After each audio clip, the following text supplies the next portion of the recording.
And welcome to the Ruby Tuesday. My name is Ruben. And I'm Kay. And today we are reviewing... I did that joke before. It's still funny. Is it though? No. The Wheel of Time. We're doing a full season review with spoilers, so if you haven't seen the season and you don't want spoilers, this is your chance to run away. Yeah. Or click away, because you're probably not running while watching this. Hopefully not. However, we're also going to be talking about the end, episode 8, so let's jump into it. Let us know in the comments below. This is your place to go wild. Let's chat about your favorite moments or your most frustrating moments. What did you think about the end? Where do you think it's going to go? I'm excited to talk about the ending itself as well, so I just want to say overkill. One little girl on the beach. Really? Okay. An arrow would have done. Okay, The Wheel of Time, 8 episodes, doesn't feel like it's enough for this series. I do feel like they're rushed, especially the ending, that last episode. Although they had a lot of talky talk, they spent the first half an hour of the last episode talky talk, and then rushed it because it feels like we're very much left. We're left at the end. So season 1, I think, has had a lot of fans up and down, with depending on whether you've read the books or not. You've come in and gone, yes, I've really liked how they've done that with that character like Dan. I think a lot of people liked the version of Dan. And then Rand has taken some time for people to like, because he seemed really whiny, and he seemed to be the one that was always naysaying. But now we know. He was also flippy floppy. He was flippy floppy, because he was wearing flip-flops, yes. No, he was like, oh, everything is great. Oh, everything is awful. Everything is great. Everything is awful. I love her. I don't love her. But now we know it's because he knew, deep inside somewhere in his soul, that he was the Dragon Reborn. He was the one using the power the whole time, even though others like Egwene thought it was her, or... I think she was using it as well. I don't think so. She used it a tiny bit. She could use it. Tiny bit. When she tried it, the guy with light just laughed at her. You call that light power? I'll show you a knife. That's not a knife. That's not a knife. This is a knife. That's a knife. I enjoyed the Aes Sedai. I think they're very interesting, and their warders. I think the history there with those characters, I actually think they were the strongest thing about the entire show. I didn't particularly enjoy the chosen 5 that was supposed to be the Dragon Reborn. I liked some of their stories some of the time, and I like the stuff that happened to them incidentally. Yeah. So like when we see them at a cabin, and one of them's been affected by the dark or the shadow because he's stolen a dagger that he shouldn't have stolen. Naughty, naughty. And then you see them interact with a Fade, and we see a guy that is supposed to be a bard of some sort, or they had a word specific for what a bard does, a storyteller. He could fight amazingly. I equated him to a Strider in Lord of the Rings. So there were moments with those supposed to be Dragon Reborns, or one of them was going to be chosen to be the Dragon Reborn, that I really enjoyed. But for the most part, it was the cultures that I really enjoyed. Absolutely. So we had the Aes Sedai. We had the travelling group of... what are they called? The Leaf. The Way of the Leaf. The Way of the Leaf. I thought they were very interesting. They were so cool. Tell me about some of your favourite moments. Okay, so I agree with you. I preferred the storylines of the Aes Sedai. I thought that their characters were much more well-defined. And even though you had some of them who were a bit backstabby and, all of that politics, they were true to themselves the whole way through. And I felt like, I guess maybe I was just a bit annoyed by the sort of teenage angsty stuff that crept in with, and I think that made me struggle to care about them as much as I should have. There were moments where I wasn't that bothered. I was always bothered when it was Moiraine's life in peril, or her warder. Yeah, that always bugged me.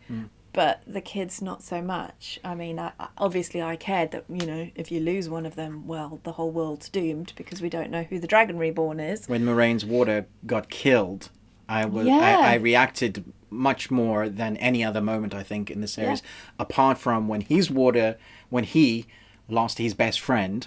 Yeah. And he was crying out. I thought that was so emotionally powerful. Grief scene was just so good. There was one other moment where Dan accidentally killed his wife way back in the beginning of the season, and that was powerful. That was powerful. Yeah. That was like a sort of moment. I don't know enough about the story. I don't know enough about like where the story is going to go, but I am very frustrated by the fact that there is this law that men can't use the one power.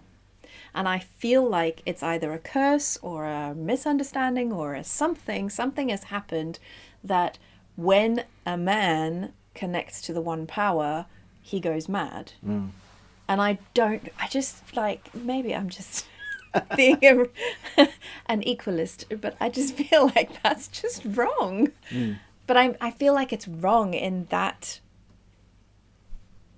world. Yeah, like it that's does. something that needs to be It fixed. feels like when we are introduced to Logain, he's being chased by the Aes Sedai, and they basically kill his non-existent friend because he thought that he was with someone, but his madness had created someone else that was there. There was no one there.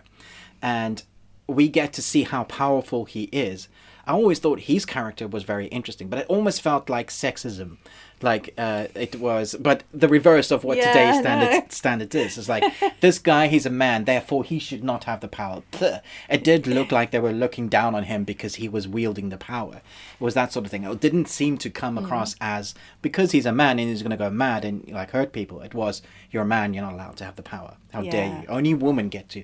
It really came across like that. Yeah, but I think in episode 8, right at the beginning, when you go back 3,000 years and you have the Amelin seat and the Dragon Reborn, and they're together in the nursery and they're talking, and one is dark and one is light, and you feel like there is this balance, that they both share the power of, the one power. And well, it shows in the brief moment that we had with the technology that they had.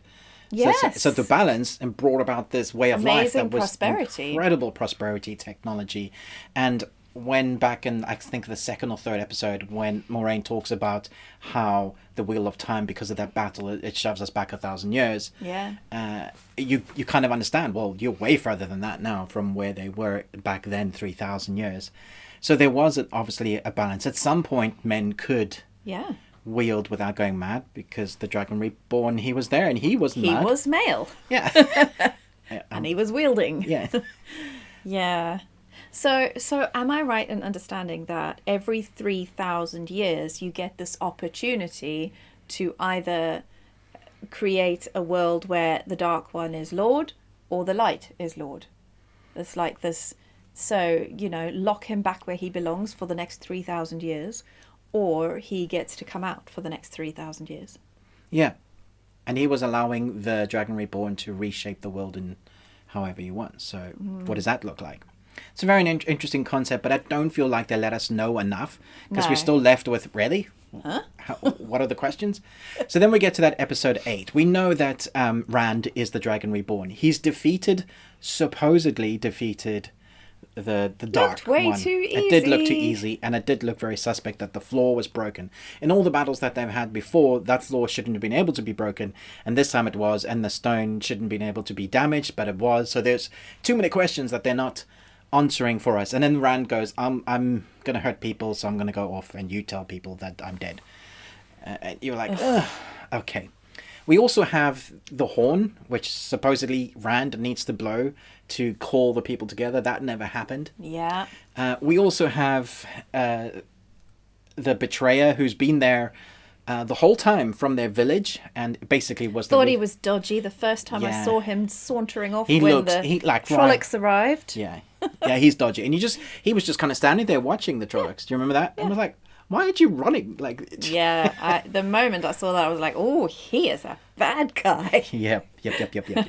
And then also we have Egwene, who has just used her one power with the number of the others burning out, stopping 10,000 Trollocs. That was amazing. And her Nynaeve. Nynaeve dies, basically saving Egwene.